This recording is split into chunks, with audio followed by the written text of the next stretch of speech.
Hello बच्चों, कैसे हैं आप सब। आइए हम लोग पढ़ते हैं कक्षा 12 इंग्लिश। बच्चों, बहुत ही इंपॉर्टेंट टॉपिक है और इस टॉपिक में हम लोग पूरी तरीके से पार्टिसिपल देखेंगे कि पार्टिसिपल किस तरीके से बनती हैं। तो पार्टिसिपल जो है वो सिंथेसिस का हिस्सा होती हैं। तो देख लेते हैं बच्चों, क्या दिया गया सिंथेसिस में। दिया गया दो या दो से अधिक सिंपल सेंटेंस यानी साधारण वाक्य तीन प्रकार से जोड़कर बनाए जाते हैं। यानी दो या दो से अधिक यदि साधारण वाक्य दिए गए हैं तो उनको आपस में जोड़कर किस तरीके से हम लोग बनाते हैं। तो देख लेते हैं बच्चों। पहला तरीका जो दिया गया है वो दिया गया बेटा सिंपल सेंटेंस का, यानी सिंपल सेंटेंस के द्वारा बनाते हैं। दूसरा तरीका दिया गया है कंपाउंड सेंटेंस यानी कंपाउंड सेंटेंस के द्वारा बनाते हैं। और तीसरा दिया गया है कॉम्प्लेक्स सेंटेंस यानी कॉम्प्लेक्स सेंटेंस के द्वारा बनाते हैं। अब देख लेते हैं बच्चों सेंटेंस क्या होते हैं। तो सेंटेंस क्या है, इसमें एक सब्जेक्ट वर्ब प्लस ऑब्जेक्ट होता है, वह सेंटेंस कहलाता है। यानी जिसमें एक सब्जेक्ट दिया हो यानी एक कर्ता दिया हो, वर्ब यानी इसमें हेल्पिंग वर्ब भी हो और वर्ब भी हो, ऑब्जेक्ट यानी कर्म दिया हो, तो वह एक पूरा क्या बन जाएगा, वह एक पूरा वाक्य बन जाएगा जिसे हम लोग सेंटेंस कहते हैं। आगे देख लेते हैं बच्चों। आगे बेटा दिया गया है क्लॉज। और क्लॉज में बच्चों ये जो ओ दिया गया है यहाँ पर इसे करेक्शन कर लेंगे, यहाँ पर ए बना लेंगे। ओ की जगह गलती से टाइप हो गया है। तो क्लॉज क्या है, इसमें एक सब्जेक्ट होता है यानी एक कर्ता होता है और केवल एक वर्ब होती है। वह क्या कहलाता है, वह क्लॉज कहलाता है। ये दो प्रकार के होते हैं। अब ये दो प्रकार के होते हैं, कौन कौन से होते हैं देख लेते हैं बच्चों। तो नंबर एक दिया गया है इंडिपेंडेंट क्लॉज। तो इंडिपेंडेंट क्लॉज में क्या होता है, वह वाक्य जो अपने आप में पूर्ण अर्थ देता है, इंडिपेंडेंट क्लॉज कहलाता है। यानी वह वाक्य जो अपने आप में पूरी तरीके से स्पष्ट रूप से परिणाम यानी अर्थ बताता है, वह क्या कहलाता है, इंडिपेंडेंट क्लॉज कहलाता है। दूसरा देख लेते हैं बच्चों डिपेंडेंट क्लॉज। तो डिपेंडेंट क्लॉज में क्या होता है, वह वाक्य जो अपने आप में कोई पूर्ण अर्थ नहीं देता है। यानी वह वाक्य जो अपने आप में कोई पूर्ण अर्थ नहीं दे पाता है, वह डिपेंडेंट क्लॉज कहलाता है। और यह पूरी तरीके से इंडिपेंडेंट क्लॉज पर आश्रित होता है, यानी अपना अर्थ जो है इंडिपेंडेंट क्लॉज के द्वारा बताता है। आगे देख लेते हैं बच्चों। आगे बच्चों दिया गया है फाइनाइट वर्ब। तो यह वर्ब तीन अवस्थाओं में दी जाती है, जैसे वर्ब की फर्स्ट फॉर्म, सेकंड फॉर्म और थर्ड फॉर्म। फिर देख लेते हैं बच्चों हेल्पिंग वर्ब दिया गया है। यह वर्ब या क्रिया या सेंटेंस को पूरा करती है यानी कॉम्प्लीमेंट करती है। जैसे Ravi is a very good teacher, इस तरह से दिया होता है तो वो क्या होती है, कॉम्प्लीमेंट वर्ब होती है। ये कौन कौन सी होती हैं, is, am, are, was, were, etc, इस तरह से जो दी जाती हैं वो हेल्पिंग वर्ब होती हैं। अब बच्चों देख लेते हैं सिंपल सेंटेंस बनाने के लिए, यानी दो या दो से अधिक सिंपल सेंटेंस किस तरीके से बनाते हैं, कौन कौन से नियम होते हैं। तो सबसे पहला होता है पार्टिसिपल के द्वारा। पार्टिसिपल में तीन होती हैं, प्रेजेंट पार्टिसिपल, पास्ट पार्टिसिपल और परफेक्ट पार्टिसिपल। सारे पॉइंट जो हैं वो अलग अलग पढ़ेंगे बच्चों। दूसरा जो होता है वो होता है इन्फिनेटिव का भाग, तो इन्फिनेटिव पढ़ेंगे। तीसरा जो है वो होता है नॉमिनेटिव एब्सोल्यूट। चौथा जो है वो है नाउन और फ्रेज इन एपोजिशन। पांचवा जो है वो है जिरंड नाउन और जिरंड से पहले प्रीपोजिशन का प्रयोग। उसके बाद में बच्चों दिया गया है छठवां एडवर्ब या एडवर्बल फ्रेज के द्वारा। फिर दिया गया एडजेक्टिव या कंजंक्शन यानी एंड का प्रयोग। अब देख लेते हैं बच्चों पार्टिसिपल। तो पार्टिसिपल में दिया गया बेटा, इसमें वर्ब एडजेक्टिव के रूप में प्रयोग की जाती है। यानी वर्ब जो है वो एडजेक्टिव का कार्य करती है, यानी विशेषण का कार्य करती है, उसकी विशेषता बताती है, क्वालिटी उसकी बताती है। जैसे दिया गया ही इज़ रनिंग मशीन, तो इसमें वर्ब क्या है, टू रन। अब इसकी पार्टिसिपल क्या बना दी गई है, रनिंग। यानी वह किस तरह का यंत्र है, प्रेजेंट टाइम में चालू हालत में चलता हुआ, रनिंग यानी कंटिन्यू कार्य कर रहा है, इस तरह से उसको बता दिया गया, यानी उसकी ये विशेषता है। तो ये जो वर्ब है किस रूप में प्रयोग हुई, ये वर्ब प्रयोग हुई एडजेक्टिव के रूप में। तो इस तरीके से बच्चों पार्टिसिपल बनाते हैं। अब देख लेते हैं बेटा, पार्टिसिपल तीन प्रकार की होती है। नंबर एक प्रेजेंट पार्टिसिपल, नंबर दो पास्ट पार्टिसिपल और नंबर तीन परफेक्ट पार्टिसिपल। अब देख लेते हैं पहला। तो पहला दिया गया बेटा प्रेजेंट पार्टिसिपल। तो प्रेजेंट पार्टिसिपल में क्या दिया गया है, यह वर्ब या क्रिया की फर्स्ट फॉर्म में आईएनजी जोड़कर बनाते हैं।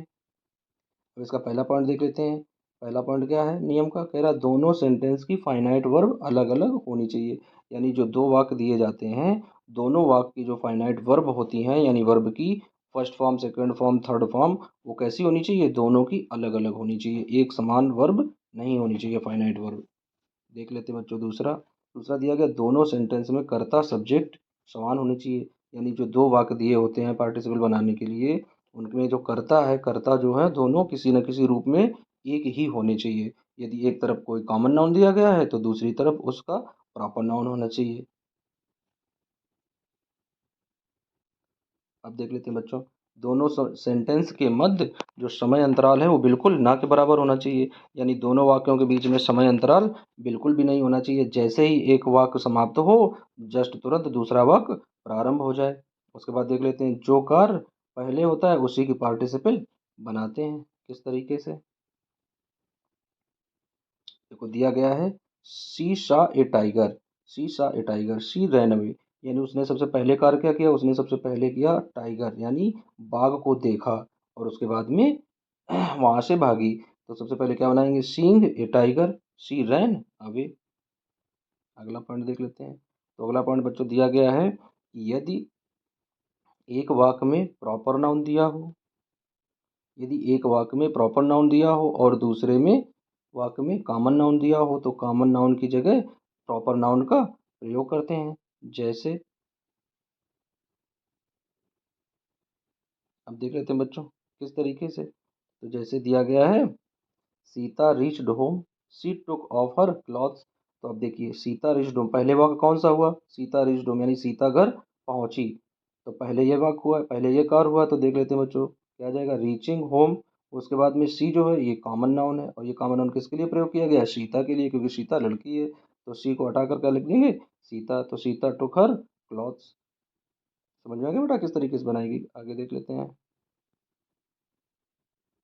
आगे दिया गया यदि वाक्य में हेल्पिंग वर्ब जैसे इज, एम, आर, वाज, वर आदि दिया गया हो, तो बींग लगाकर पार्टिसिपल बनाते हैं। देख लेते हैं कैसे। जैसे दिया गया है the lion was hungry, he killed a deer. अब देख लेते हैं ये वाज जो दिया गया है, तो वाज यहाँ पर लगा है, तो हेल्पिंग वर्ब है, इस वजह से यहाँ पर कहाँ से स्टार्ट करेंगे, बींग से। तो बींग हंग्री, उसके बाद में ही हटा देंगे कॉमन नाउन, और ही की जगह प्रॉपर नाउन क्या आ जाएगा, the lion killed a deer. इस तरीके से। दूसरा देख लेते हैं बेटा, यदि पहले वाक्य का ऑब्जेक्ट, यदि पहले वाक्य का ऑब्जेक्ट दूसरे वाक्य का सब्जेक्ट हो, तो पार्टिसिपल बनाते हैं।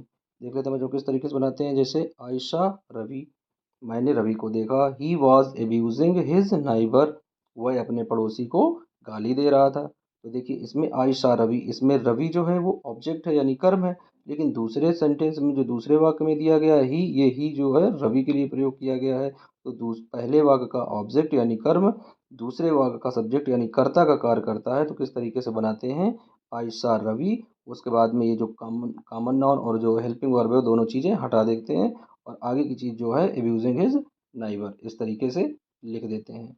तो बच्चों ये जो पार्ट है, ये प्रेजेंट पार्टिसिपल का पार्ट पूरा हुआ। आइए बच्चों हम देख लेते हैं पास्ट पार्टिसिपल। तो दिया गया पास्ट पार्टिसिपल में भी पहले सेंटेंस यानी वाक्य का कर्म ऑब्जेक्ट दूसरे वाक्य का यदि कर्ता हो, यानी पास्ट पार्टिसिपल में क्या कह रहा है, कह रहा है पहले वाक्य का कर्म ऑब्जेक्ट दूसरे वाक्य का अगर कर्ता हो, दूसरे वाक्य का कर्ता हो, और दूसरा वाक्य पैसिव वॉइस में दिया हो, तो उसे पास्ट पार्टिसिपल कहते हैं। यानी इसमें दो कंडीशन है, यानी पहले वाक्य का जो ऑब्जेक्ट दिया गया है वो दूसरे वाक्य का सब्जेक्ट होना चाहिए, और दूसरा वाक्य सदैव कहे में होना चाहिए, पैसिव वॉइस में होना चाहिए। तो वो फिर कैसी है, फिर वो पार्टिसिपल है।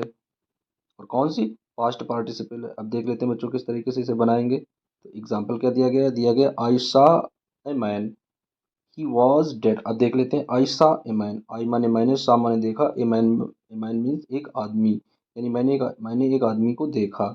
तो ये देखिए ये जो यहाँ पर ए मैन है ये है ऑब्जेक्ट। अब दूसरा क्या, ही वॉज डेड, ही माने वो है, वॉज माने था, डेड मीन्स मरा हुआ, मृतक था। तो ये जो ए मैन है ये ही किसके लिए प्रयोग किया गया, ए मैन के लिए। यानी इसका जो ऑब्जेक्ट है, पहले वाक्य का जो ऑब्जेक्ट है वो दूसरे वाक्य में क्या बनना है, सब्जेक्ट बनना है। और देखिए यहाँ पर ये पैसिव वॉइस में दिया गया, पैसिव वॉइस में क्यों दिया गया, क्योंकि वाज दिया गया है। अगर वैसे वाज दिया होता तो यहाँ पर आईएनजी जुड़नी चाहिए थी, लेकिन यदि आईएनजी नहीं जुड़ी है तो इसका मतलब है कि ये पैसिव वॉइस बनी हुई है। तो I saw a man he was dead. अब देख लेते हैं बच्चों, एक वाक्य की वर्ब या क्रिया दूसरे वाक्य में एडजेक्टिव विशेषण का कार्य करती है। यानी देख लेते हैं इस तरीके से जो दूसरे वाक्य का ये दिया गया है क्रिया, ये विशेषण यानी उसकी विशेषता बता रही है। विशेषता किसकी बता रही है, आशया ए मैन, यानी मैंने एक मनुष्य यानी एक आदमी को देखा, वह कैसा है, डेड यानी मरा हुआ है। तो इसे किस तरीके से बनाएंगे, I saw a dead man. दूसरा देख लेते हैं बच्चों, दूसरा दिया गया है आई फाउंड माई पर्स। आई माने मुझे, फाउंड माने मिली, माई पर्स माने मेरी पर्स या मेरा बटुआ, मुझे मेरा बटुआ मिला। इट वॉज लॉस्ट, जो खो गया था। इट वॉज लॉस्ट यानी जो खो गया, तो लॉस्ट जो है ये क्या है, ये विशेषण है, उसकी विशेषता बता रहा है। किसकी विशेषता बता रहा है, पर्स की। तो इस वजह से जब इसे बनाएंगे तो आ जाएगा I found my lost purse. हमारा पास्ट पार्टिसिपल में वर्ब की थर्ड फॉर्म एडजेक्टिव के रूप में प्रयोग की जाती है, यानी जो थर्ड फॉर्म है वो एडजेक्टिव के रूप में बनकर आती है। तो इस तरीके से पास्ट पार्टिसिपल बनाते हैं। आगे देख लेते हैं बच्चों, अब देख लेते हैं परफेक्ट पार्टिसिपल। तो परफेक्ट पार्टिसिपल में एक वाक्य का कार्य पूरी तरह समाप्त होने के बाद दूसरे दूसरे वाक्य का कार्य प्रारंभ होता है। यानी पास्ट पार्टिसिपल की एक सबसे मुख्य बात यह है कि इसमें जो दो वाक्य दिए होंगे, पहले वाक्य का कार्य पूरी तरीके से जब समाप्त हो जाएगा, दूसरा वाक्य तब प्रारंभ होगा। यानी इनके बीच का जो समय अंतराल है, जो टाइम इंटरवल है, वो बहुत अधिक होता है प्रेजेंट पार्टिसिपल की तुलना में। तो देख लेते हैं बच्चों, परफेक्ट पार्टिसिपल में समय अंतराल प्रेजेंट पार्टिसिपल की तुलना में अधिक होता है। वही पॉइंट आगे दिया गया है। अब देख लेते हैं बेटा, यदि वाक्य एक्टिव वॉइस में दिया हो, टाइम दिया हो एक्टिव वॉइस में, तो परफेक्ट पार्टिसिपल बनाते हैं। किस तरीके से बनाते हैं, उसका ये रूल दिया गया बेटा, रूल है किस तरीके से बनाते हैं। तो हैविंग और वर्ब की थर्ड फॉर्म से प्रारंभ करते हैं। तो देख लेते हैं बच्चों किस तरीके से बने हैं। ये दिया गया Sheela finished her work, her homework, she went to play. अब देख लेते हैं बच्चों, शीला फिनिश्ड हर होमवर्क, यानी शीला ने अपना गृह कार्य पूरा किया। शी वेंट टू प्ले, उसके बाद वह खेलने गई। यानी इसमें जो है पहला वाक्य पूरी तरीके से समाप्त हो गया, उसके बाद में दूसरा वाक्य प्रारंभ हुआ। तो इस तरह की जो पार्टिसिपल होती है वो परफेक्ट पार्टिसिपल होती है। तो कहाँ से बनाएंगे बच्चों, हैविंग फिनिश्ड हर होमवर्क, उसके बाद में शी जो कॉमन नाउन है इसे हटा देंगे, और शीला जो है ये प्रॉपर नाउन है, तो उसकी जगह शीला वेंट टू प्ले। अगला देख लेते हैं बच्चों, अगला दिया गया है he washed his clothes then he took rest. तो आप देखो कैसे बनाते हैं, हैविंग वॉश्ड हिज क्लॉथ्स, यानी देखिए ही वॉश हिज क्लॉथ्स यानी उसने अपने कपड़े धो लिए, देन ही टुक रेस्ट, उसके बाद उसने आराम किया। ठीक है, तो किस तरीके से बनाएंगे, एक वाक्य जब समाप्त हो गया उसके बाद में दूसरा वाक्य प्रारंभ हुआ, तो आ जाएगा having washed his clothes then he took rest. तो इस तरीके से परफेक्ट पार्टिसिपल बनाई जाएगी। आगे देख लेते हैं बच्चों, यदि वाक्य पैसिव वॉइस में दिया हो, यानी यदि वाक्य पैसिव वॉइस में दिया हो, यदि वाक्य पैसिव वॉइस में दिया हो तो परफेक्ट पार्टिसिपल बनाते हैं। किस तरीके से बनाते हैं, तो सबसे पहले क्या लगाएंगे, हैविंग बीन, उसके बाद में वर्ब की थर्ड फॉर्म से प्रारंभ करेंगे। एग्जाम्पल देख लेते हैं किस तरीके से बनाएंगे। तो बच्चों इसमें देखो दिया गया है Ravi is beaten by his teacher, यानी रवि अपने अध्यापक के द्वारा पीटा गया। ही फेल्ट सॉरी, और उसे अपनी गलती का एहसास हुआ। तो देखिए यहाँ पर पहचान क्या है, पहचान दिया गया यहाँ पर बच्चों बाई दिया गया है। तो जो बाई दिया गया इसका मतलब ये पैसिव वॉइस बनी हुई है। तो जो पैसिव वॉइस बनी होती है उसकी परफेक्ट पार्टिसिपल कैसे बनाते हैं, हैविंग बीन से स्टार्ट करते हैं। तो सबसे पहले क्या बना देंगे, हैविंग बीन, उसके बाद में यहीं से बना देंगे बीटन बाय हिज टीचर। और ये जो ही है कॉमन नाउन, इस कॉमन नाउन को हटाकर क्या प्रयोग करेंगे, रवि, यानी कि प्रॉपर नाउन प्रयोग कर देंगे। तो यहाँ पर रवि आ जाएगा, तो रवि फेल्ट सॉरी। तो इस तरीके से बच्चों परफेक्ट पार्टिसिपल बन गई। इसका जो सबसे मुख्य पॉइंट है बच्चों ये है कि परफेक्ट पार्टिसिपल और प्रेजेंट पार्टिसिपल दोनों एक ही तरह के दिए होते हैं। बस सबसे मेन पॉइंट जो है वो देख लेते हैं बच्चों, नोट,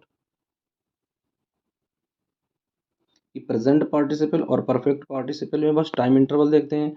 प्रेजेंट पार्टिसिपल में टाइम इंटरवल यानी दोनों वाक्यों के बीच का समय अंतराल बिल्कुल शून्य होगा, और परफेक्ट पार्टिसिपल में दोनों वाक्यों के बीच का टाइम अंतराल अत्यधिक होगा, यानी एक वाक्य जो पहला वाक्य है वो पूरी तरीके से जब समाप्त हो जाएगा उसके बाद में दूसरा वाक्य प्रारंभ होगा। तो इस तरीके से बच्चों पार्टिसिपल का जो टॉपिक है वो पूरा होता है। अब इसके बाद में जो बच्चों इन्फिनेटिव दिया गया है, अगले वाले वीडियो में इन्फिनेटिव वाला कवर करेंगे। बच्चों यदि वीडियो अच्छा लगा हो तो लाइक और सब्सक्राइब कर लें।